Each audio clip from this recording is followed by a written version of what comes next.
Oke, langsung saja kepada Pak Heru Afdal, dipersilahkan. Ya. Assalamualaikum warahmatullahi wabarakatuh.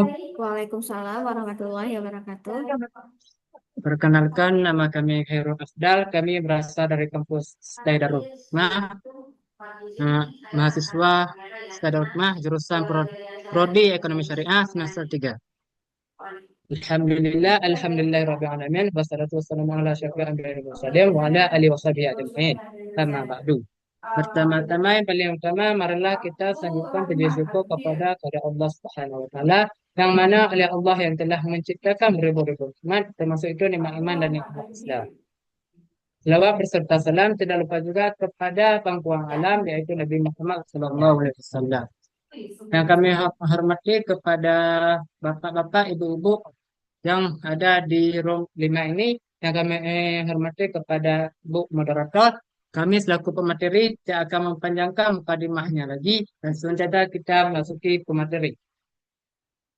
Judul materi kami ialah optimalisasi teknologi digital untuk meningkatkan daya saing ekonomi.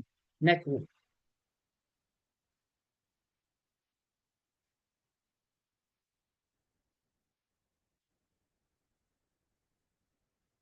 Latar belakang. Perkembangan teknologi digital telah menjadi salah satu pendorong utama dalam menciptakan keunggulan kompetitif sebuah negara di era globalisasi. Transformasi digital tidak hanya mengubah cara manusia berkomunikasi, tetapi juga mengubah seluruh proses ekonomi mulai dari produksi, distribusi, pemasaran, hingga konsumsi. Next, Bu.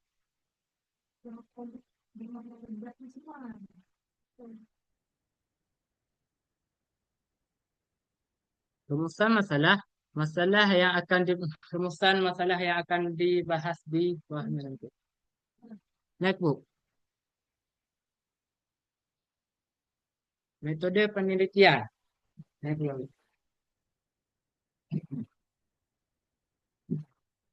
Hasil penelitian. Dampak optimalisasi teknologi digital terhadap daya saing ekonomi. Optimalisasi teknologi digital memberikan dampak signifikan terhadap peningkatan produktivitas dan efisiensi di berbagai sektor ekonomi. B. Faktor-faktor yang mempengaruhi optimalisasi teknologi digital terhadap daya saing ekonomi. 1. Infrastruktur digital sebagai fondasi utama transformasi ekonomi. Infrastruktur digital adalah faktor terpenting yang menentukan keberhasilan transformasi digital. 2. Kompetensi dan literasi digital sumber daya manusia.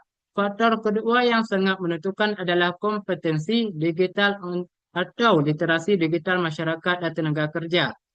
3. Kebijakan dan regulasi pemerintah dalam mendukung ekosistem ekonomi. Peran pemerintah sangat strategis dalam menciptakan ekosistem digital yang sehat dan kompetitif. Next.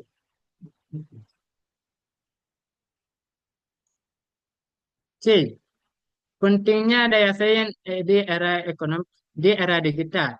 Di era digital, daya saing menjadi faktor kunci dalam menentukan kemampuan suatu negara, perusahaan, maupun individu untuk bertahan dalam berkembang. Transformasi digital telah mengubah hampir seluruh aspek kehidupan ekonomi mulai dari proses, produksi, distribusi, hingga pola konsumsi masyarakat.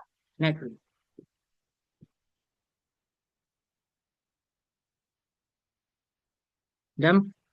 Dampak daya saing terhadap perekonomian.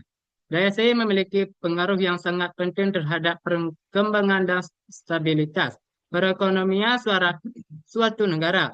Ketika daya saing meningkat, produktivitas nasional ikut terdorong karena perusahaan dan sektor industri mampu menghasilkan barang dan jasa dengan lebih efisien.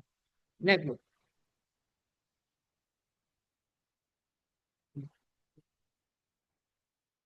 Kesimpulan. Optimalisasi teknologi digital merupakan langkah strategis dalam meningkatkan daya saing ekonomi nasional. Teknologi digital mampu memperkuat produktivitas, memperluas pasar, serta mendorong inovasi di berbagai sektor ekonomi. Akan tetapi, pemanfaatan teknologi digital secara optimal memerlukan dukungan infrastruktur, literasi digital yang memadai, serta regulasi yang adaptif terhadap perkembangan teknologi. Dengan kolaborasi antara pemerintah, dunia usaha, dan masyarakat, transformasi digital dapat menjadi fondasi kuat bagi pertumbuhan ekonomi yang berkelanjutan dan kompetitif secara global. Sekianlah presentasi dari kami. Lebih dan kurang kami mohon maaf. Kami kembalikan kepada moderator.